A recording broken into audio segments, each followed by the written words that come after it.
Rohit Sharma at the crease. Let's get straight to the action with Graeme Smith, Shaun Pollock and Tommy Bangwa. Please, would you welcome Dale Steyn? Rohit Sharma just been at the crease for 5 deliveries, didn't really get himself in, and he's got that opportunity to try and make a stand here for India. Him and Pujara, who's been in really good touch as of late for India, are going to be vital to the success of India in this game. South Africa have now got their noses in front after picking up those 3 wickets late yesterday afternoon. And what will unfold here on the morning of day 2? Interesting styles too with Sharma and also Pujara. Dale Steyn cranked it up to 143 at one stage yesterday. He's only bowled 4 overs. Graeme Smith, good morning. Yeah, morning Hayes, morning to all the viewers. That was a spectacular day's cricket yesterday, as everyone's touched on. Had a little brief chat with Dale this morning. He said it was a bit of a blur yesterday afternoon. I think he'll be settled. First wicket back on the board. Here we go. Day 2 at Newlands. Oh, what a lovely shape that is to start proceedings. See, tucked away leg side. Pujara playing really well within his game plan, forcing bowlers to come straight at him and into his strength. He doesn't miss out leg side. You do get the feeling there's an element of frustration going through the South African team now. They were expecting things to happen nice and fast, and these two have batted very well for India. That one just sliding down the leg side from Steyn, clipped away beautifully. There's a short leg in place. And now there's been a change of field. The man from mid-on is now going to go back onto the boundary. It was a cross-seam delivery from Dale Steyn.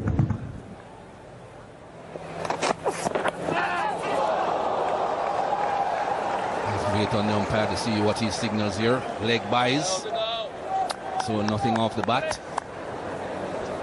So that follow-up delivery that's so important after the bounce and not going quite where Dale Steyn would have attempted it. It looked like he was going for a straighter delivery for a possible LBW, but that just drifting down leg side.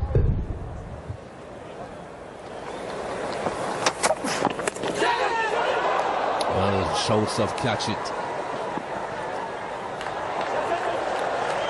Running Philander down the right fine leg.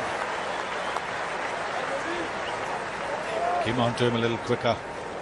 That short delivery from Maury Morkel. Rohit Sharma is always up for the challenge of the short ball, but you can see that he was taken by surprise. It was quick, it came and bounced at him a lot quicker.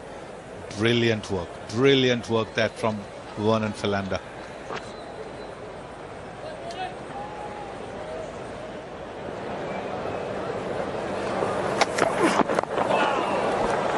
Shot. The line wrong and punished. It's gone for 4.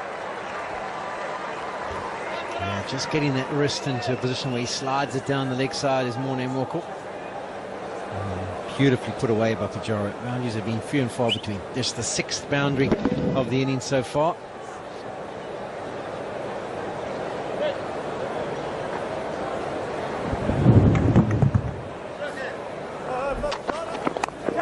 Oh, in the gap.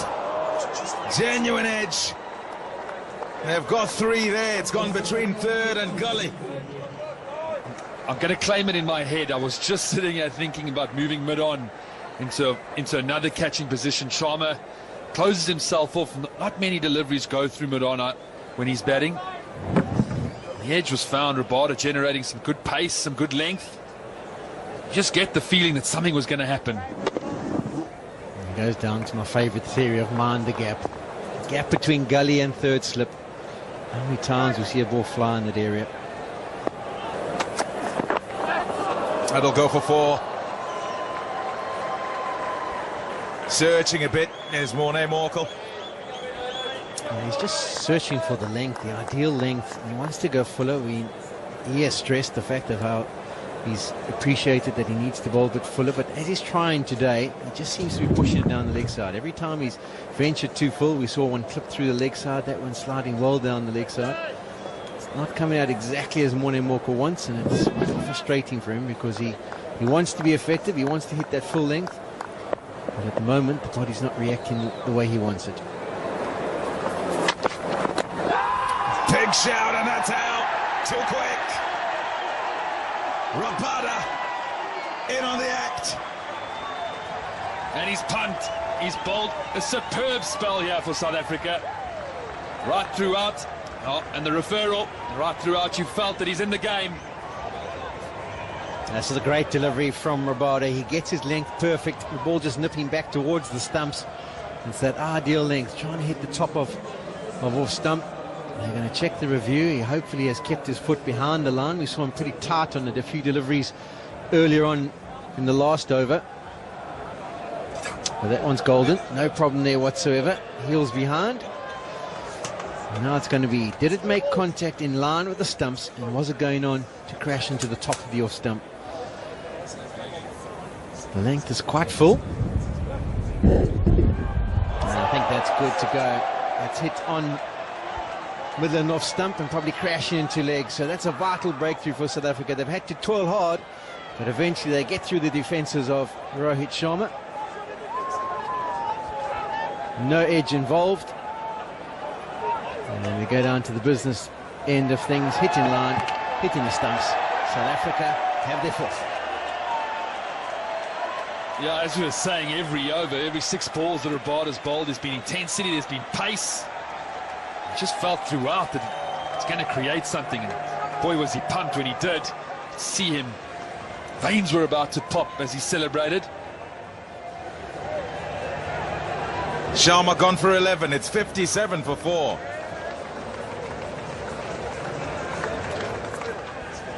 Ravichandran Ashwin walks out to the middle, an average of 31. He's got 400s to his name, best of 124 in Kolkata. He walks in here having sat out in the change room and watched the action, or non-action as it were, as runs have been hard to come by. And the up man will come into a barrage straight away. It's the thumb that takes a pounding from a quick delivery from Rabada. I have no doubt that Ashwin would have been sitting in that change room hoping that these two would have got through the spell from Rabada. It's on the thumb, and that is sore. As we said, wickets have fallen in clumps. South Africa have had to work hard for the first hour. They've got the first of the day.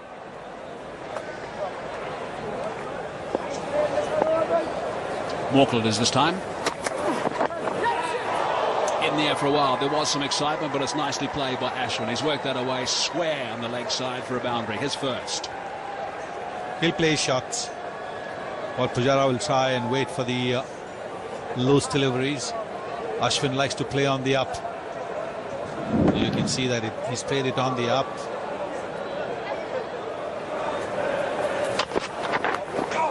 He's found the shoulder of the bat, but it's okay.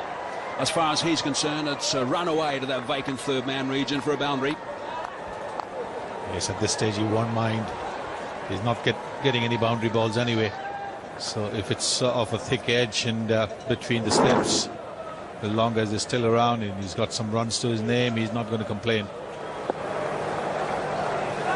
Last ball maybe. And right behind that. So defensive stuff from Ashwin to see out that first session. The umpires, Richard Kettleborough, in his 50th Test match, has called lunch. So just the 1 wicket going down for India in this session after losing 3 quick ones yesterday. Rabada has been terrific. He's bowled very quickly. Well, there you are. Rohit Sharma, the only wicket to fall today. 11. He got Ashwin's batting on 12, looking pretty good. Pujara's looked very solid. Just 1 wicket down for India this morning, that of Rohit Sharma. And I think one of the important things for South Africa when they batted in the first innings after winning the toss was they had a good stand between Abe de Villiers and also Faf du Plessis, but then they also had good contributions, some 20s and 30s as well, as things got deep. So those still to bat are going to have to really get stuck in as well for India. So we haven't seen anything really in the partnership at this stage. Just 1 wicket for each of the 4 bowlers used by South Africa. I think Maharaj will be coming into his own at some point after lunch. It's getting a bit flat out there. They certainly will need him to take a few wickets. Not just bowl and keep one end tight, but to also take wickets. And I think they'll be looking